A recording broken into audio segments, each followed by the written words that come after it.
গেছে, ইতিহাস কইয়া গেছে, দলিল নাই টলিল নাই। এই জন্য এখন বাধ্য হইয়া এই দলিলগুলো এখন বলতে হয় এই সমস্ত জাহেলে মুরাক্কাব নাইবে শয়তান পাঞ্জাতন বিরোধীদের জন্য। কথা বলেন ঠিক না? হাত তুলে বলো ঠিক কি না বলো। আল্লাহু আকবার, ইয়া রাসূলুল্লাহ, জিন্দাবাদ জিন্দাবাদ। আল্লাহু আকবার জোরে কোন, আর জোরে কোন আল্লাহু আকবার। সাহাবীদের ভাগ্য ভালো না খারাপ? সাহাবীদের ভাগ্য ভালো না খারাপ? সাহাবীরা বলতেছেন ইয়া রাসূলুল্লাহ আমরা জানতে চাই।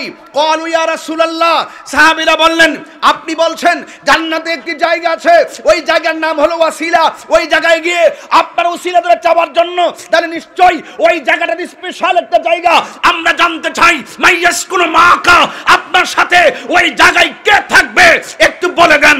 আমার রাসূল বলেন সেই জায়গায় কেউ থাকতে পারবে না। আমার ডানে, আমার বামে, আমার সামনে, আমার পিছনে চারজন থাকবে। একজন হলো মাওলা আলী, আরেকজন হলো খাতুন জান্নাত ফাতেমা, আরেকজন হলো ইমামে হাসান, ইমামে হুসাইন মুজতাবা। চিৎকার মেরে বলেন মারহাবা। আল্লাহু আকবার।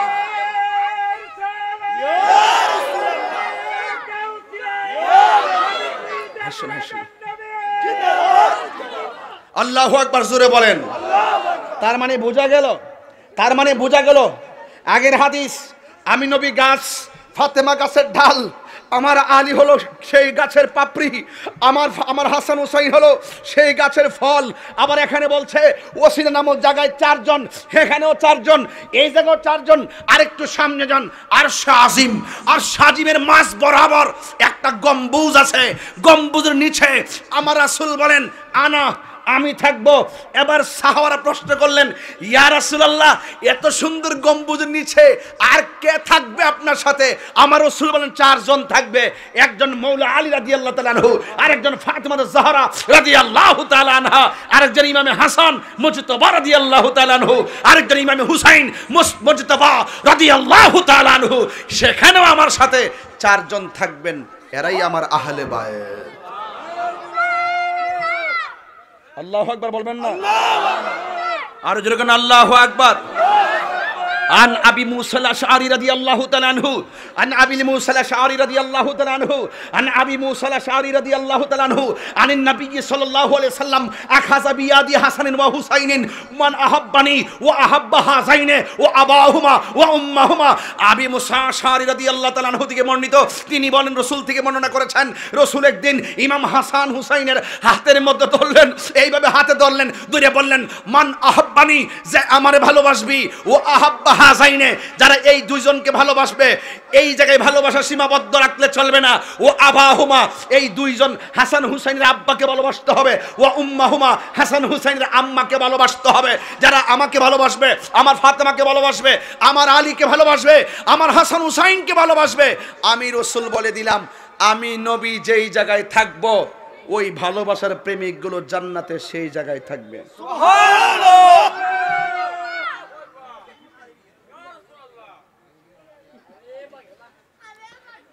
জবানটা কইলে কেন আল্লাহু আকবার। এই ছেলেক আর একটা হাসি দেবা নিষেধ, চুপ থাকো, কথা বলবো না, এটা খুব সেনসিটিভ বিষয়। আমার কথা কি বুঝতে পেরেছেন?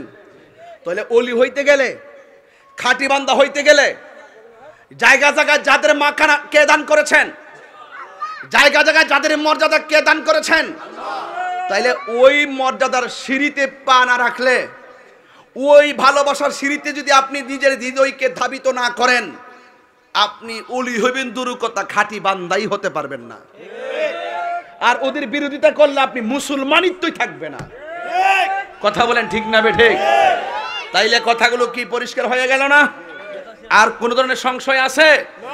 তাইলে বুঝুন আদবে কি, আমার ওয়াজ কিন্তু এখানেই, আদবে কি? তো এই আউলিয়া হতে গেলে আমাদের জন্য নেটওয়ার্ক সংগ্রহ করার যে টাওয়ারের নাম কি? কি পাঞ্জাতন? তো পাক পাঞ্জাতন। তুমি হলুদ গেঞ্জি দ্বারা উঠ, ফটফট যে করছ উঠ, দাঁড়াস না। আচ্ছা কলজাটা ওই টাওয়ারের নাম কি? পাক পাঞ্জাতন অর্থ বলো। পাক অর্থ কি? আর শিখেন না কি লেগা? পাক অর্থ কি? পাঞ্জা অর্থ কি? তন অর্থ কি? তাহলে 5টি পবিত্র দেহ মোবারক। শরম লাগে কইতে? ইন্নামা ইউরিদুল্লাহু লিইউযহিবা আনকুম রিজসা আহলাল বাইতি ওয়া ইউতাহিরাকুম তাতহীরা। এই 5 জনকে পবিত্র রাখার জিম্মাদারি আল্লাহ নিজের হাতে নিয়েছেন। সুবহানাল্লাহ। এইজন্য এদের নাম পাক পাঞ্জাতন। অনেকে পাক পাঞ্জাতন কুরআনও আসেনি। এই মগার বাচ্চারা কুরআন থাকবে কেমনে রে? এই কোরআনে থাকতে কি লেগা? পাক পাঞ্জাতন ফার্সি শব্দ, এটা কি কোরআনে থাকবো? পাক পাঞ্জাতন যেটা ফার্সি শব্দ, কোরআনের ভাষাই হলো এটা ও আহলাল বাইতি, এটা হলো আহলে বাইত। জোরে কন্না সুবহানাল্লাহ।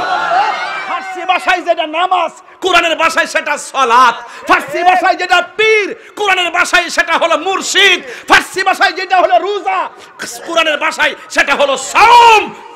ঠিক। আমরারে দান্দা লাগাইতে পারে না, দান্দা লাগায় আপনারা। তাহিরি যে ফির মুরিদের কথা ক, ফির শব্দ কোরআনে আসেনি, দেখাই তাহলে 10 লাখ দিমু। তা আপনি কইবেন নামাজ শব্দ কোরআনে আসেনি, দেখাই তাহলে 20 লাখ দিমু। আপনারা তো কথা কইতারেন না। এত ভাঙ্গে ওয়াজ বুঝাই দিয়ে যায়, কেমনে কথা কইতিব?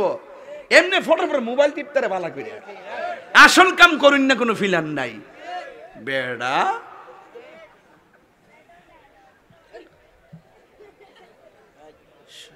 আরে হাসবেন না। তাহলে পাক পাঞ্জাতন কি নতুন না পুরান? পাক পাঞ্জাতন সৃষ্টির মূল। কথা বলেন ঠিক না বেঠিক? এই জায়গায় যদি দরদ না রাখেন আপনি ওলি হইতে পারবেন? ওলি হইতে পারবেন? যারে দিয়া বেলায়েত শুরু, যিনি বেলায়েতের বাদশা, যিনি বেলায়েতের বাদশা, মারেফতের সম্রাট। যদি কন্যা সুবহানাল্লাহ। তাইলে আমি বলছিলাম আল্লাহ কোরআনে বলছেন, কুল লা আসআলুকুম আলাইহি আজরান ইল্লাল মাওয়াদ্দাতা ফিল কুরবা। আল্লাহু আকবার। এখন আল্লাহ কোরআনে বলছেন, হে বন্ধু আপনি বলে দিন, তায়েফের জমিন আমার রক্ত জড়াইছে, তায়েফের জমিনে আমার রক্ত জড়াইছে, বদরের প্রান্তের রক্ত জড়াইছে, উহুদের জমিনে দন্ত মুবারক ভেঙ্গেছে। রাসূল আপনি বলে দেন, লাস আলুকুম, আমি তোমাদের কাছে চাই না আজরান, কোনো বিনিময়। তায়েফের জমিনে যে একটা মাইর মারছে নবীজিরে, তায়েফের জমিনে নবীজিরে এত কষ্ট দিছে, তাগড়া তাগড়া যুবকগুলো নবীরে দেখা দেখা বড় বড় পাথর মারছে। তাগড়া তাগড়া যুবকগুলো দেখা দেখা পাথর মারছে। নবী বলছিল, দেখ যুবকরা আমার যে মারতেছস ঠিক আছে, এই খবরটা মক্কায় কইস না, কইলে তো বুঝবে যে আমি মনে অশান্তিতে আছি। এই কথাটা জানাইস না। আমি তোরা তায়েফের মধ্যে আসছিলাম অশান্তিতে থাকার জন্য নয়, শান্তির নিকেতন বানানোর জন্য। কথা বলেন ঠিক না? তোরা আমারে মারিস কিন্তু এটা প্রচার করিস না। এবার আমার নবীজি এইভাবে তায়েফের জমিনে একটি পাথর পাহাড় আছে, ওই পাহাড়ের পাশে এইভাবে ধাক্কা দিয়ে গিয়ে রাসূল বসছেন। ধাক্কা দিয়ে যখন বসছে, জিবরাইল আলাইহিস সালাম যে পাথরের মধ্যে নাম ছিল, এই নামার পরে এই পাথরটা আমি দেখে আসছি। কোন পাথরের নাম ছিল? আমার আম্মার লইয়া বাংলাদেশ টাইম, ওই দেশের টাইম, এশারার নামাজের টাইমে আম্মার নিয়ে দেখে পাথরটা আতায়াতা দিয়েছি। পরে আমার নবী রক্তাক্ত শরীর নিয়ে ধাক্কা মাইরা যে বসছে, জিবরাইল আলাইহিস সালাম বসছি, ইয়া রাসূলুল্লাহ কি দরকার, একটা অনুমতি দেন, ওই পাথরটা আছে না, ওই পাথরটা এইটা দিয়ে কাফেরদেরকে শেষ করে ফেলামো। রাসূল বললেন না। রাসূল যেই আমার নবী যেই পাথরের মধ্যে ধাক্কা দিয়ে বসছিলেন, ওই ওই ওই সৌদি আরবের একজন প্রবীণ আলেম, সে বলতেছে এটাই হলো সেই পাথর। দেখেন এই পাথরের মধ্যে এখনো রক্ত মুবারকের দাগ মুবারক লেগে আছে। পরে এই দাগ মুবারকটা বিশ্বাস যদি করেন, আমি তো বাংলার পাগল, বাঙালিরা এমনি নবীর লেগে বেশি পাগল। কথা কোন ঠিক না বেঠিক?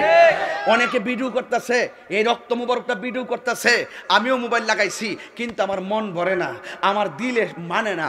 অনেকে যাইয়া যায় দেখতেছে, আমার মন মানে না। এবার ভাবলাম যে যদি আমি সুমা দিতাম যাই, এখানে সৌদি আরবের মানুষ আছে, কই বলতে ফাত্তরের মধ্যে সুমা টুমা দেই কিনলে গিয়া, এমনি তো শিরিক ফতুয়া দেওয়া অভাব নাই, যদি এবার ফতুয়া দে দিলে দিব। আমি তো এবাদতের নিয়তে দিচ্ছি না, আমি মহব্বতের নজরে দিচ্ছি। যেই মাত্র দেখতেছি যে এই পাথরটার ভিতরে রক্ত মুবারক লাল হয়ে আছে, সবাই ভিডিও করে, তখন আমি আর বরদাস্ত করতে পারি নাই। আল্লাহর কসম করে বলি, আল্লাহর কসম করে বলি, আমি আমার জিহ্বা দিয়ে সেই পাথরের মধ্যে চাটতে শুরু করলাম।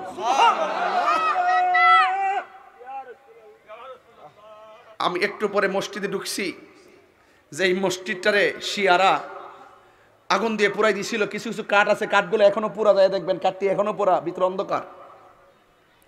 একটা কোনা দিয়া সারাটা মসজিদ, সবটা মসজিদ, এটা লোকেই মসজিদটা, সবটা মসজিদ একদম শুকনা, একটা কোনা দিয়া শুধু পানি উঠে।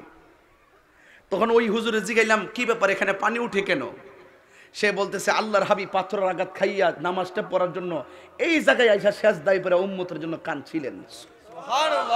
এরপরে দেখি এই কার্পেট টাল গায়ে মানুষ ভিডিও করতেছে। আমার তো আর দিল মানে না। এবার আমি কি করছি, এই জায়গাটার এমনি মোড় দিছে, হাত দিয়া মোড় দিয়ে গলার মধ্যে লাগাইছি, গলত লাগাইয়া এইভাবে করেছি, ইয়া রাসূলুল্লাহ আমি তোমার নসিহত করি, ইয়া রাসূলুল্লাহ আমি আপনার ক্যানভাসগিরি করি, একটু বরকত নিতেছি। এরপরে দিই যে মনটা বাড়ে না, মনটা মানে না। এরপরে লাস্টে কি করবো, জিব্বাটা লাগাইয়া বালুর মধ্যে এই পসিনা মুবারকের উপরে, এই চোখের পানির উপরেই এদের সামনে কি ফতোয়া দিব না দিব আমি চাটতে শুরু করছি। আল্লাহর কসম করে বলি, এখনো যেন সেই জায়গার গ্রান আমার নাকে লেগে আসে। এত সুন্দর গ্রান, এত সুন্দর গ্রান। এখনো যদি হাজী সাহেবরা আমি যদি চাপাবাজি করি, আমার জুতা দিয়ে ফিরাইবেন, এখনো যাইয়া দেখবেন সেই জায়গাটা এখনো ভিজা আছে, যাইয়া দেখবেন আমি যা বলছি আছে কিনা। এটার উপরই হলো বুড়ির গড়টা, ওই যে কাটা বিছাইতো, ওই এখনো বুড়ি গাছটা আছে। আমি দেখাইছি, আমি লাইভ করে আনছি। এখনো আমার রাসূল বলছেন, ওরা আমার পাথর মারছে, ওরা আমার রক্তাক্ত করছে, আমি বদদুয়া দেই নাই, আমি আসছি দাওয়াতের মিশন নিয়া। আল্লাহর হাবিব বলছেন, আমাকে তায়েফের জমিনে কষ্ট দিছে, এর বদলা আমি কিচ্ছু চাই না। আমাকে তারা কষ্ট দিয়েছে, আমি কিচ্ছু চাই না। এ যুবক, রাসূল বলছেন, ইল্লাল মাওয়াদ্দাতা ফিল কুরবা, আমি চাই শুধুমাত্র আমার আহলে বায়তের মহব্বত। নামাজ ফিরে ফারিয়ে যাবেন গা, নামাজ ফিরে বেহেশতে যাবেন গা। আহলে বায়তের মহব্বত করে নামাজ পড়েন। এই জন্য নামাজের ভিতরে ডাইরেক্ট লেখা আছে, আপনি যখন তাশাহুদ পড়েন, এরপর কি পড়েন, আল্লাহুম্মা সাল্লি আলা মুহাম্মদ ওয়া আলা আলে মুহাম্মদ ওয়া আলা আলে মানে আহলে বায়ত। আর বড় করে কন্যা সুবহানাল্লাহ কন্যা। খুব গভীর ওয়াজ, সাধারণ নলেজ নিয়ে শুনবেন না। আল্লাহুম্মা সাল্লি আলা মুহাম্মদ, নবীর উপরে দরুদ পড়তেছি, আবার এখানে লাগাইছে ওয়া আলা আলে, এমনি হারা জবর আছে, খারা জবর আছে নিও, ওয়া আলা আলে মুহাম্মদ, নবীর আহলে বায়তের উপরে দরুদ। তাইলে বোঝা গেল নামাজ যাদেরকে সালাম আর দরুদ তাদের উপর না পড়লে নামাজই হয় না। জুরিকে সুবহানাল্লাহ কইবেন না ভাইরা আমার। এত বড় বন্দিগি, এত বড় শ্রেষ্ঠ ইবাদত হলো নামাজ, আর ওই নামাজের ভিতরে আহলে বায়ত, জোরে কন্যা সুবহানাল্লাহ। তাহলে এই আহলে বায়তের বিরোধিতা কইরা নামাজ পড়লে কাম হইব? সিন্নি খাইলেন কার দ্বারা, মুল্লা চিনলেন না। খবরদার বলে দিলাম, আহলে বায়তের মহব্বত ছাড়া ইমানদার হওয়া যায়? কষ্ট হচ্ছে আপনার? আর আমি কি খুব বেশি গণকথা কইতেছি নাকি? আর ঘন্টা 20 সময় দেন ইনশাল্লাহ। গভীর মনোযোগ, যতক্ষণ আদব নিয়ে বসবেন আমি একটু গভীর আলোচনা করব। আমার নবী, আপনার নবী রাহমাতুল লিল আলামিন বলেছেন, আমি তোমাদের কাছে দুইটা জিনিস রেখে যাচ্ছি। কয়টা? এই দুইটা জিনিসকে যারা আঁকড়িয়ে ধরে রাখবে তারা কখনো পথভ্রষ্ট হবে না। এক নম্বর হলো আল্লাহর কোরআন। কোরআনে সন্দেহ আছে?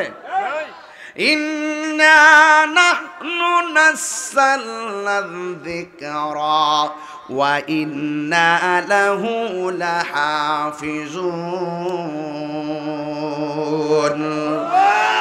এই কোরআন নাজিল করেছে একজন, জবান খুলে বলো তিনি কে?